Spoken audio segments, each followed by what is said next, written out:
রহমতুল্লাহ বারকাতু। আমি মোহাম্মদ মুনিরুল ইসলাম।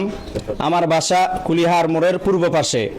আমি এই মাদ্রাসার শুরু লগ্ন থেকে আমি দেখে আসতেছি, আলহামদুলিল্লাহ কুলিহার কাছারিপাড়া হামিউসসুন্নাহ মহিলা মাদ্রাসা যথারীতি খুব সুন্দরভাবে পরিচালিত হচ্ছে এবং এই মাদ্রাসার প্রিন্সিপাল প্রতিষ্ঠাতা পরিচালক মুফতি মাহমুদুল হাসান মিলন এই মাদ্রাসার সার্বিক সব কিছু অনেক সুন্দরভাবে পরিচালনা করে আসতেছে।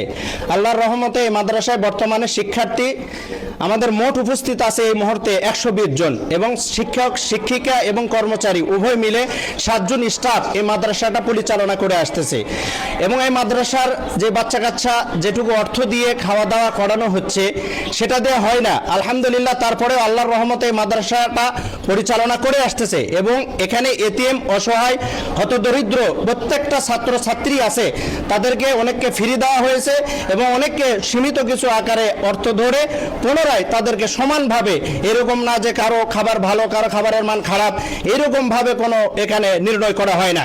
সবাইকে হ্যাঁ ওই খাবারটা সবাই গরিব এতিম অসহায় ভালো পরিবারের সব ছাত্র সকল ছাত্রছাত্রী একই সাথে একইভাবে খাবার খাচ্ছে এবং এই মাদ্রাসা নিয়ে অনেকে বিশেষ করে সম্পাদক আব্দুল বারী খান ইনি হলো এই মাদ্রাসার বিরুদ্ধে ব্যক্তিগত কোনো আক্রোশ হতে পারে তার, এই মাদ্রাসা নিয়ে অপপ্রচার করে আসতেছে, বলে আসতেছে এই মাদ্রাসাতে 5-6 জন ছাত্রছাত্রী আছে।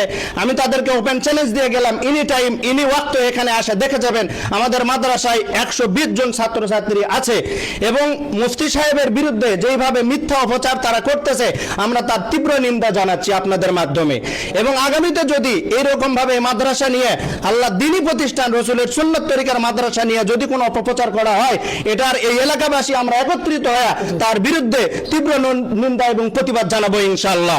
কোনো রকমের ষড়যন্ত্র এই দ্বীনি প্রতিষ্ঠান এই মার্কাজ এটা বরদাস্ত করা হবে না। ব্যক্তিগত কোনো আক্রোশ থাকলে সেটা নিরসন হবে, কিন্তু দ্বীনি প্রতিষ্ঠানের বিরুদ্ধে যদি কোনো আঘাত আসে আমরা কখনোই সেটা বরদাস্ত করব না। এলাকাবাসী আছে, এই মাদ্রাসার কমিটি আছে এবং এই মাদ্রাসার সকল শিক্ষার্থীদের নিয়ে আমরা ঐক্যবদ্ধভাবে আগামীতে কাজ করে যাব ইনশাআল্লাহ।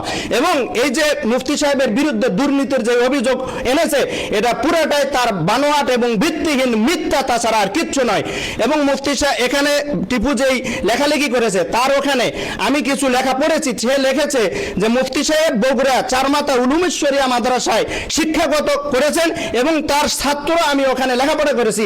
ওখানে টিপু লিখেছে ওনাকে নাকি ওখানে 3000 টাকা মাসে দিত, কসম আল্লাহ তার বেতন 3000-এর বেশি চলে, আমি নিজে তার সাক্ষী দিতেছি।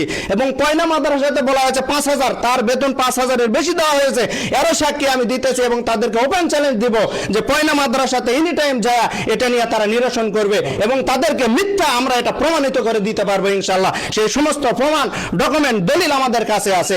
আমি আপনাদের মাধ্যমে বলতে চাই এটা সঠিক তদন্ত হবে ইনশাআল্লাহ। মাদ্রাসা শুরু থেকে আমরা মনে করো গ্রামবাসী খুব ভালো মতো চলিচ্ছে, কোনো সমস্যা নাই। মাদ্রাসার অনেক মনে করেন মহিলা মাদ্রাসা, কিন্তু সব মিলে 120 জন ছাত্রছাত্রী আছে, কিন্তু এখানে কোনো রকম কোনো সমস্যা হয়নি খাওয়া দাওয়ার ব্যাপারে বলেন আর অন্যান্য ব্যাপারে বলেন। তবে একটা ব্যক্তিগত কোনো আক্রোশ থাকতে পারে, সেক্ষেত্রে এখানে অনেক লেখালেখি করেছে, কিন্তু এটা আসলে ভিত্তিহীন, তো সম্পূর্ণ ভিত্তিহীন। আমি এলাকাবাসী পক্ষ থেকে বলেছি, ওই তো আমার মনে করেন এখানকার আমি সেক্রেটারির দায়িত্বে আছি, কোনো রকম কোনো সমস্যা হয়নি এই মাদ্রাসা। তো যেই কথাগুলো বলা হচ্ছে যে আসলে এখানে এতিম নাই, বরাদ্দ নেই, না এটা ছাত্রছাত্রীরা নেই, এই বিষয়ে না, এটা বলতে চাচ্ছি এটা হলো আপনি বললেন ব্যক্তিগত হয়তো আক্রোশ থাকতে পারে।